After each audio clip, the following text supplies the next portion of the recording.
Hi friends, നമസ്കാരം.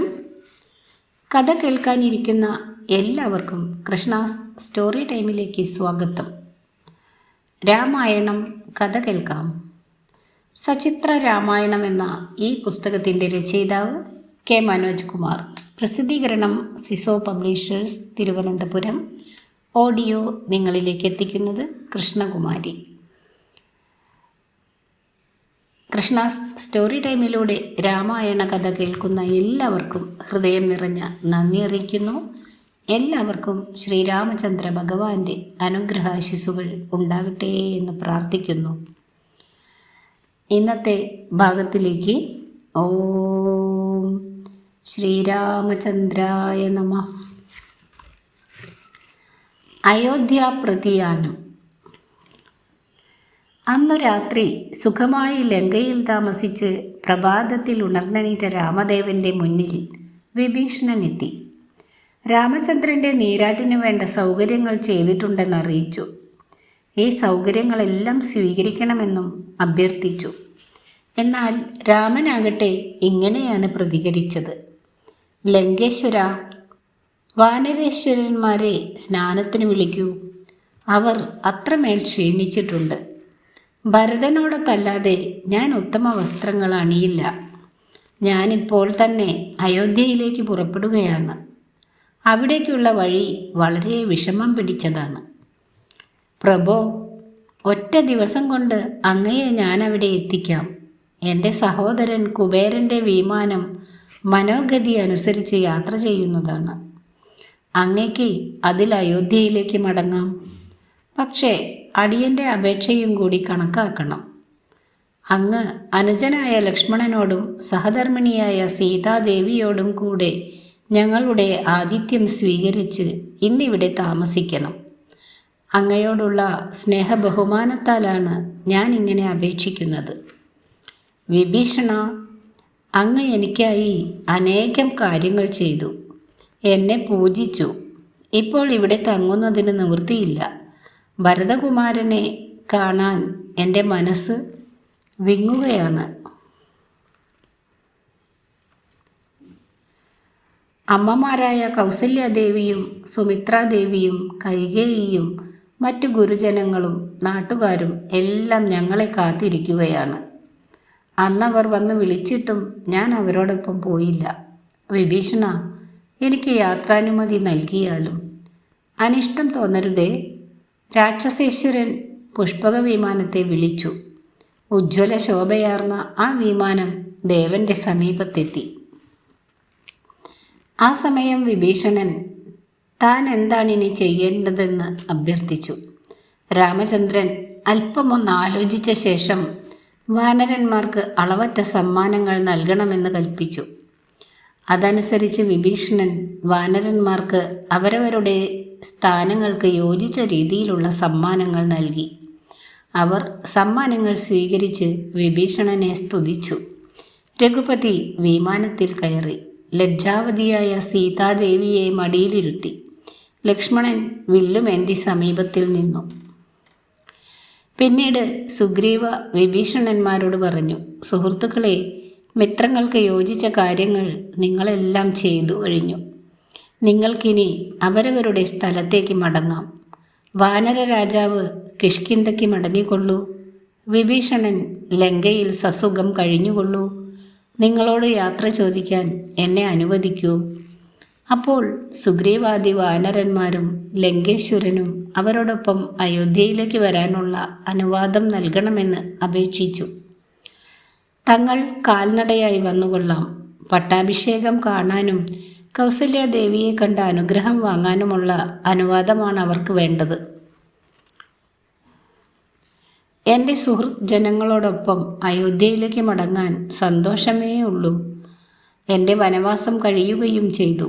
സുഗ്രീവ, വാനര വീരന്മാരുമൊത്ത് വിമാനത്തിൽ കയറൂ. വിഭീഷണ, അങ്ങും കയറിയിരിക്കൂ. എല്ലാവരും കയറിയതോടെ വിമാനം ആകാശത്തിലേക്ക് ഉയർന്നു. എല്ലാവർക്കും ഇരിക്കത്തക്ക വിധം വിമാനം വലുതായിക്കൊണ്ടിരുന്നു. യാത്രക്കിടയിൽ രാമൻ ഓരോ സ്ഥലങ്ങളും സീതയ്ക്ക് കാട്ടിക്കൊടുത്തുകൊണ്ടിരുന്നു. കിഷ്കിന്ധാപുരി കണ്ടപ്പോൾ താരാദേവി അടക്കമുള്ള സ്ത്രീരത്നങ്ങളെ കൂടി അയോധ്യയിലേക്ക് കൊണ്ടുപോകണമെന്ന ആഗ്രഹം ദേവി പറഞ്ഞു. ദേവൻ അതിന് അനുവാദം നൽകുകയും ചെയ്തു. വാനര രാജാവ് അതിവേഗം അന്തഃപുരത്തിലെത്തി മങ്കമാരെല്ലാം വിമാനത്തിൽ കയറാൻ പറഞ്ഞു. മറ്റ് വാനരന്മാരെല്ലാം തങ്ങളുടെ പത്നിമാരെയും കൂട്ടി വിമാനത്തിൽ കയറി. വിമാനം വീണ്ടും ആകാശത്തിലേക്ക് ഉയർന്നു.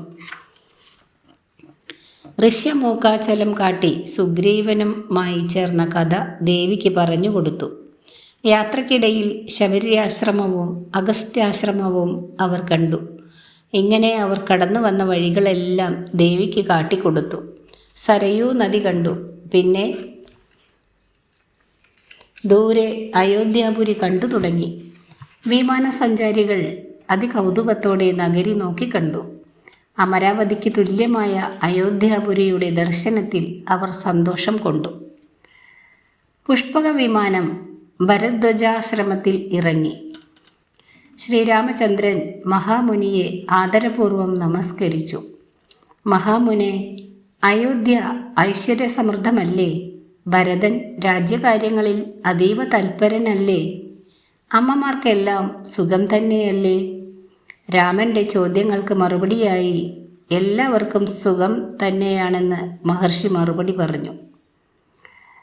ജടാവൽക്കലധാരിയായി രാമപാദുകങ്ങളെ പൂജിച്ച് രാമൻ്റെ വരവും പ്രതീക്ഷിച്ചിരിക്കുകയാണ് ഭരതൻ എന്നും അറിയിച്ചു. അന്ന് ധർമ്മം പരിരക്ഷിക്കുന്നതിനായി വനത്തിലേക്ക് ധർമ്മപത്നിയും അനുജനുമായി പോയ രംഗം കണ്ട് ഞാൻ ദുഃഖിച്ചു. എന്നാൽ ഇന്നെനിക്ക് സന്തോഷമായി. രാമചന്ദ്രൻ്റെ വനവാസകാലത്തെ സുഖദുഃഖങ്ങൾ താൻ തപസ്സുകൊണ്ട് അറിഞ്ഞെന്ന് മുനി പറഞ്ഞു. അപ്പോൾ അക്കാര്യങ്ങൾ അയോധ്യാപുരിയിൽ അറിയിക്കുകയും ചെയ്തിരുന്നു. തൻ്റെ ആതിഥ്യം സ്വീകരിച്ച് അന്നവിടെ തങ്ങണമെന്ന് മഹർഷി രാമനോട് അഭ്യർത്ഥിച്ചു. രാമൻ്റെ ഇഷ്ടത്തിനനുസരിച്ച വരം ചോദിച്ചു കൊള്ളാനും ആവശ്യപ്പെട്ടു. തൻ്റെ യാത്രാമാർഗത്തിലെ വൃക്ഷലതാദികൾ പുഷ്പിച്ച് കായ്കൾ നിറഞ്ഞതാവണം എന്ന വരം രാമൻ മഹർഷിയോട് ചോദിച്ചു. മഹർഷി അങ്ങനെയാവട്ടെ എന്ന് അനുഗ്രഹിക്കുകയും ചെയ്തു. അപ്പോഴേക്കും അയോധ്യ നഗരി വരെയുള്ള വൃക്ഷലതാദികൾ പൂത്തു തളിർത്തു.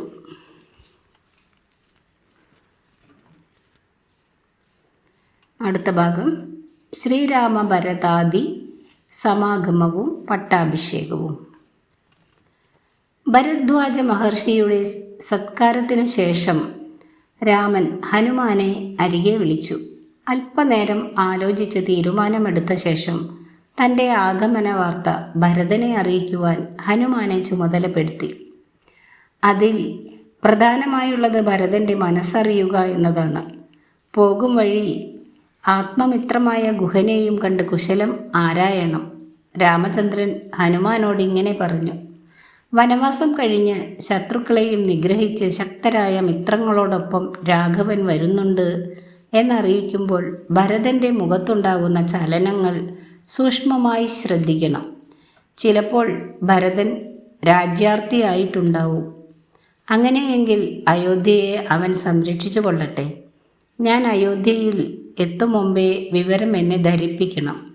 അവിടേക്കുള്ള വഴി സുഗ്രീവൻ പറഞ്ഞു തരും. ഹനുമാൻ മനുഷ്യരൂപത്തിൽ ആകാശത്തിലേക്ക് ഉയർന്നു. ശൃംഗിവേരപുരത്തെത്തി ഗുഹനെ കണ്ടു രാമൻ്റെ സന്ദേശം ധരിപ്പിച്ചു. പിന്നീട് യാത്ര തുടർന്ന ഹനുമാൻ രാമതീർത്ഥം, ഗോമതി എന്നീ നദികളും കടന്ന് നന്ദി ഗ്രാമത്തിലെത്തി. അയോധ്യയ്ക്ക് സമീപം ജടാധാരിയായി മരവുരി ധരിച്ച് കായ്കനികൾ മാത്രം കഴിച്ച് ബ്രഹ്മചര്യം അനുഷ്ഠിക്കുന്ന ഭരതകുമാരൻ്റെ മുമ്പിലെത്തി മാരുതി. രാജശ്രേഷ്ഠ, അങ്ങ് ആരെക്കുറിച്ച് ഓർത്താണോ ദുഃഖിതനായിരിക്കുന്നത്? ആ രഘുരാമൻ അങ്ങയുടെ സുഖം അന്വേഷിക്കുന്നു. സീതാലക്ഷ്മണ സമേതനായി രാമചന്ദ്രൻ ഇതാ എഴുന്നള്ളുന്നു. രഘുവംശദീപമായ ശ്രീരാമൻ ഉഗ്രയുദ്ധത്തിൽ രാവണനെ കൊന്ന് കെൽപ്പേറിയ മിത്രങ്ങളുമായി ഇതാ എഴുന്നള്ളുന്നു. ഹനുമാന്റെ വാക്കുകൾ കേട്ടപ്പോഴേക്കും സ്നേഹവിവശനായ ഭരതൻ ആനന്ദത്താൽ മൂർച്ഛിച്ചു വീണു. സന്തോഷത്താൽ കണ്ണുനീർ പ്രവഹിച്ചു. ഏറ്റവും സന്തോഷകരമായ വർത്തമാനമറിയിച്ച ഹനുമാനെ ഭരതൻ കെട്ടിപ്പിടിച്ചു. അങ്ങ് മനുഷ്യനോ ദേവനോ? എനിക്ക് ഏറ്റവും ഹിതമായ കാര്യം പറഞ്ഞതിന് 100,000 പശുക്കളും 100 നാടുകളും ദാനമായി തരുന്നു. ഒപ്പം 16 സുന്ദരിമാരെ കൂടി സ്വീകരിച്ചാലും. ഉന്മാദിയെപ്പോലെ ഭരതൻ ഇത് പറഞ്ഞത് ഉന്മാദിയെപ്പോലെയാണ് ഭരതൻ ഇതു പറഞ്ഞത്. ഹനുമാനെ ആദരപൂർവം ഇരിപ്പിടത്തിലിരുത്തി ജ്യേഷ്ഠൻ്റെ വിവരങ്ങൾ ആകാംക്ഷയോടെ ചോദിച്ചു. ചിത്രകൂടാചലത്തിലെ കൂടിക്കാഴ്ചയ്ക്ക് ശേഷം നടന്ന സംഭവങ്ങൾ മുഴുവൻ ഹനുമാൻ ഭരതനോട് വിവരിച്ചു പറഞ്ഞു കൊടുത്തു. അടുത്ത പ്രഭാതത്തിൽ സുഹൃത്തുക്കളോടുകൂടി രാമചന്ദ്രൻ അയോധ്യാനഗരിയിൽ എത്തുമെന്ന് ഹനുമാൻ പറഞ്ഞതോടെ ഭരതകുമാരൻ ആഹ്ലാദം കൊണ്ട് പ്രജ്ഞയറ്റവനെ പോലെയായി. തൻ്റെ ജീവിതാഭിലാഷം പൂർത്തിയാവുകയാണെന്ന് കുമാരൻ പറഞ്ഞു. രാമന് രാജോചിതമായ സ്വീകരണം നൽകാനുള്ള ഏർപ്പാടുകൾ ചെയ്യുവാൻ ശത്രുഘ്നനെ ചുമതലപ്പെടുത്തി. ആരാധനാലയങ്ങളിൽ പ്രത്യേക പൂജകൾ നടത്തി. നന്ദി ഗ്രാമത്തിലേക്കുള്ള വഴി വെടിപ്പാക്കി. വഴി പൂക്കൾ കൊണ്ട് മൂടി. രാജവീഥികൾ കൊടിതോരണങ്ങളാൽ അലങ്കരിച്ചു. പ്രജകൾ സുഗന്ധമാലകൾ ചാർത്തി അർച്ചന നടത്തി. വാദ്യങ്ങൾ മുഴങ്ങി. സൂതന്മാരും വാദ്യക്കാരും തുടങ്ങി രാജവംശജന്മാർ വരെ എല്ലാവരും രാമനെ സ്വീകരിക്കുവാൻ പുറപ്പെടണമെന്ന് ഭരതൻ കൽപ്പന കൊടുത്തു. അമാത്യന്മാർ സുമന്ത്രരുടെ നേതൃത്വത്തിൽ പുറപ്പെട്ടു. ആയിരക്കണക്കിന് ആനകൾ അണിനിരന്നു. പടനായകന്മാരും സൈന്യവും പിന്നീട് നീങ്ങി. ദശരഥ പത്നിമാർ രഥങ്ങളിൽ കയറി നന്ദി ഗ്രാമത്തിലേക്ക് യാത്രയായി. കുതിരക്കുളമ്പടികളും ശംഖിൻ്റെ ശബ്ദവും കൊണ്ട് നന്ദി ഗ്രാമം മുഖരിതമായി. രാമനെ കാണാഞ്ഞ് അക്ഷമനായ ഭരതൻ ഹനുമാൻ വാനരന്മാരുടെ ചാപല്യം കാട്ടിയതാണോ എന്ന് സംശയിച്ചു. അപ്പോൾ അകലെ ആരവം കേൾക്കുന്നത് ശ്രദ്ധിച്ച ഹനുമാൻ രാമചന്ദ്രനും സംഘവും ഗോമതീ നദി കടന്ന് സാലവനത്തിൽ പ്രവേശിച്ചിട്ടുണ്ടെന്ന് പറഞ്ഞു. പറഞ്ഞു തീരും മുമ്പേ ആകാശത്ത് പുഷ്പക വിമാനം കാണായി. ജനങ്ങൾ സന്തോഷം കൊണ്ട് ആർപ്പിട്ടു. സൂര്യനെപ്പോലെ തേജസ്സാർന്ന് വിമാനത്തിലിരിക്കുന്ന രാമനെ കണ്ട് ഏവരും കൈകൂപ്പി. വിമാനം നിലത്തിറങ്ങിയ ഉടനെ ഭരതൻ ഓടിച്ചെന്ന് രാമനെ വന്ദിച്ചു. വളരെ കാലം കൂടി കണ്ട അനുജനെ രാമൻ സ്നേഹത്തോടെ ആശ്ലേഷിച്ചു. ഭരതൻ സീതയെ ഭക്തി ആദരപൂർവം വന്ദിച്ചു. വാനരശ്രേഷ്ഠന്മാരെ ഓരോരുത്തരെയും ആദരിച്ചാശ്ലേഷിച്ചു. എന്നിട്ടും സുഗ്രീവ രാജാവിനോട് പറഞ്ഞു, ഇപ്പോൾ നമ്മൾ 5 സഹോദരന്മാരാണ്. നേരത്തെ ഞങ്ങൾ 4 പേർ മാത്രം. ഉറ്റ സ്നേഹിതനാണ് ഏറ്റവും വലിയ ബന്ധു. അതിനുശേഷം വിഭീഷണനെ ആശ്ലേഷിച്ച് നല്ല വാക്കുകൾ പറഞ്ഞു. ശത്രുഘ്നൻ ആചാരപ്രകാരം രാമലക്ഷ്മണന്മാരെയും സീതയെയും വന്ദിച്ചു. ക്ഷീണിതാഗ്രതയും ദുഃഖിതയുമായിരുന്ന കൗസല്യാദേവിയുടെ പാദങ്ങളിൽ രാമൻ നമസ്കരിച്ചു. സുമിത്രാദേവിയെയും കൈകേയി ദേവിയെയും താണു വീണ് തൊഴുതു. പൗരജനങ്ങളെ സ്നേഹത്തോടെ വന്ദിക്കുകയും ചെയ്തു. ഈ സമയം ഭരതൻ രാമപാദുകങ്ങൾ തൃക്കാൽക്കൽ സമർപ്പിച്ചുകൊണ്ട് ഇങ്ങനെ പറഞ്ഞു: അങ്ങ് എന്നെ ഏൽപ്പിച്ച രാജ്യം ഞാനിതാ തിരികെ നൽകുന്നു. ഇതോടെ എൻ്റെ ജന്മം സഫലമായി. ഭരതൻ്റെ വാക്കുകൾ കേട്ട് ഏവരും ആ കുമാരനെ അഭിനന്ദിച്ചു. ഭരതകുമാരനെ മടിയിലിരുത്തി പുഷ്പക വിമാനത്തിൽ രാമൻ നന്ദി ഗ്രാമത്തിലേക്ക് പോയി. ഭരതാശ്രമത്തിൽ എത്തിക്കഴിഞ്ഞപ്പോൾ പുഷ്പകത്തെ വൈശ്രവണ സന്നിധിയിലേക്ക് മടക്കി അയച്ചു. പുഷ്പകം കുബേര സന്നിധിയിലേക്ക് യാത്രയാവുകയും ചെയ്തു. തൻ്റെ മാതാവിൻ്റെ സംതൃപ്തിക്ക് വേണ്ടി ജ്യേഷ്ഠൻ നൽകിയ രാജ്യം തിരികെ സമർപ്പിക്കുന്നതായി ഭരതകുമാരൻ പറഞ്ഞു. കാളയ്ക്ക് പോലും താങ്ങാനാവാത്ത ഭാരം ഒരു കിടാവിന് എങ്ങനെ താങ്ങുവാൻ കഴിയും? ഉടൻ തന്നെ രാമൻ അഭിഷേകം ചെയ്ത് രാജ്യഭാരം ഏറ്റെടുക്കണമെന്ന് അഭ്യർത്ഥിച്ചു. രാമൻ സസന്തോഷം ഭരതൻ്റെ അപേക്ഷ സ്വീകരിച്ചു. രാമൻ പള്ളി നീരാട്ട് കഴിഞ്ഞ് മടങ്ങി വന്നു. ഭരതൻ രാമലക്ഷ്മണന്മാരെ സർവ്വ ആഭരണങ്ങളും അണിയിച്ചു. സീതയെ രാജമാതാക്കൾ ഒരുക്കി. സുമന്ത്രർ പള്ളിത്തേരുമായി എത്തി. രാമൻ തേരിലേറി, ഭരതൻ സാരഥിയായി, ശത്രുഘ്നൻ വെൺകൊറ്റക്കുട ചൂടി, ലക്ഷ്മണനും വിഭീഷണനും വെൺചാമരം വീശി ഇരുവശത്തും നിന്നു. വാദ്യഘോഷക്കാർക്ക് പിന്നിൽ കന്യകമാരും ഗോക്കളും ബ്രാഹ്മണരും മുന്നോട്ടു നീങ്ങി. അവർക്ക് പിന്നിൽ പള്ളിത്തേർ ഉരുണ്ടു. വസിഷ്ഠനും മന്ത്രിമാരും രഥത്തോടൊപ്പം നീങ്ങി. സുഗ്രീവനും വാനരന്മാരും അകമ്പടി സേവിച്ചു. ദേവകൾ രാമനെ സ്തുതിച്ചു. ജനങ്ങൾ ജയഘോഷം നടത്തി. പട്ടണം ചുറ്റിക്കറങ്ങി ആ ഘോഷയാത്ര പിതാവിൻ്റെ അരമനയിൽ എത്തി നിന്നു. വിശിഷ്ടാതിഥികളെ രാജമാതാക്കളുടെ മുമ്പിൽ എത്തിക്കാൻ രാമൻ ഭരതനോട് പറഞ്ഞു. അവർക്ക് താമസിക്കാൻ വേണ്ട ഒരുക്കങ്ങൾ ചെയ്യാനും നിർദ്ദേശിച്ചു. സുഗ്രീവനെ തന്നോടൊപ്പം കൊട്ടാരത്തിൽ താമസിപ്പിക്കണമെന്നും കൽപ്പിച്ചു. രാമാഭിഷേകത്തിനുള്ള സമുദ്രജലം കൊണ്ടുവരുവാൻ വാനരശ്രേഷ്ഠന്മാർ 4 ദിക്കിലേക്കും പോയി. പടിഞ്ഞാറേ സമുദ്രത്തിലെ ജലം വേഗദർശിയും കിഴക്കേ സമുദ്രത്തിലെ ജലം ജാമ്പവാനും കൊണ്ടുവന്നു. വടക്കുനിന്ന് ഹനുമാനും തെക്കുനിന്ന് ഋക്ഷഭനും തങ്കക്കുടങ്ങളിൽ സമുദ്രജലവുമായി എത്തി. വസിഷ്ഠൻ വാമനാദി പുരോഹിതന്മാരാൽ അനുഗതനായി രാമനെ രത്നപീഠത്തിലിരുത്തി. അടുത്തു തന്നെ സീതയെയും ഇരുത്തി. പുരോഹിതന്മാർ രാമനെ അഭിഷേകം ചെയ്തു. തുടർന്ന് ബ്രാഹ്മണരും കന്യകകളും സേനാപതികളും മന്ത്രിമാരും അഭിഷേകം നടത്തി. രഘുവംശ രാജാക്കന്മാരുടെ അഭിഷേകം എന്നും നടത്തുന്ന വസിഷ്ഠ മഹർഷി ബ്രഹ്മാവ് മനുവിൻ്റെ ശിരസിലണിയിച്ച മണിമയ കിരീടം രാമൻ്റെ ശിരസിൽ വെച്ചു. താമരപ്പൂക്കൾ കൊണ്ടുള്ള മാലയും ഒരു രത്നഹാരവും വായു ഭഗവാൻ ഇന്ദ്രനു വേണ്ടി രാമൻ്റെ കഴുത്തിലണിയിച്ചു. ബ്രാഹ്മണർക്ക് ദാനകർമ്മങ്ങൾ നടത്തി. സുഗ്രീവനും അംഗദനും പ്രത്യേകം ഉപഹാരങ്ങൾ നൽകി. നിലാവൊളി ചിന്തുന്ന ഒരു മുത്തുമാല സീതാദേവിയുടെ കഴുത്തിൽ ദേവൻ പ്രേമത്തോടെ അണിയിച്ചു. ഹനുമാന് എന്ത് നൽകണം എന്ന് സംശയിച്ചു നിന്ന രാമനോട് സീത തൻ്റെ ആഗ്രഹം അറിയിച്ചു. രാമചന്ദ്രൻ അപ്പോൾ സീതയ്ക്ക് നൽകിയ മുത്തുമാല സീതയ്ക്ക് ഏറ്റവും പ്രിയപ്പെട്ടവനും അർഹനുമായവനും നൽകിക്കൊള്ളുവാൻ ദേവൻ അരുളി ചെയ്തു. സീത അപ്പോൾ തന്നെ ആ മാല ഹനുമാന് നൽകി ആദരിച്ചു. രാമൻ എല്ലാ വാനര പ്രമുഖന്മാർക്കും ധനവും സ്വർണവും ആവശ്യം പോലെ നൽകി നമസ്കരിച്ചു. വാനരന്മാരും വിഭീഷണാദികളും അഭിഷേകത്തിനു ശേഷം സമ്മാനങ്ങളുമായി മടങ്ങിപ്പോയി.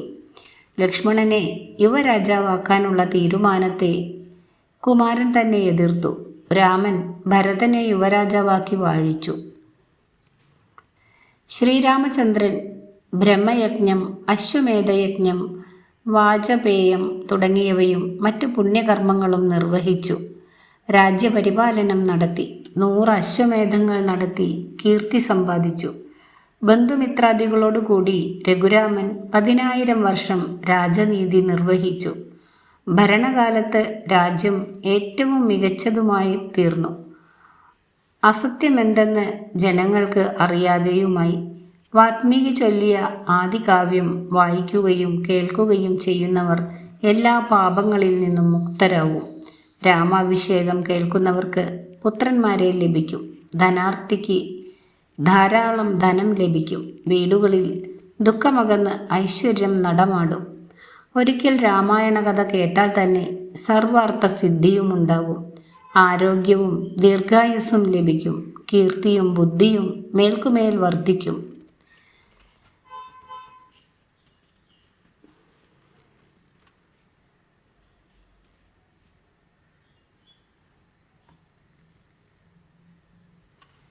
അടുത്ത ഭാഗം ഉത്തരകാണ്ഡം എന്ന ഒരു ഭാഗം കൂടിയുണ്ട്. ഇതോടുകൂടി യുദ്ധകാണ്ഡം അവസാനിച്ചിരിക്കുന്നു.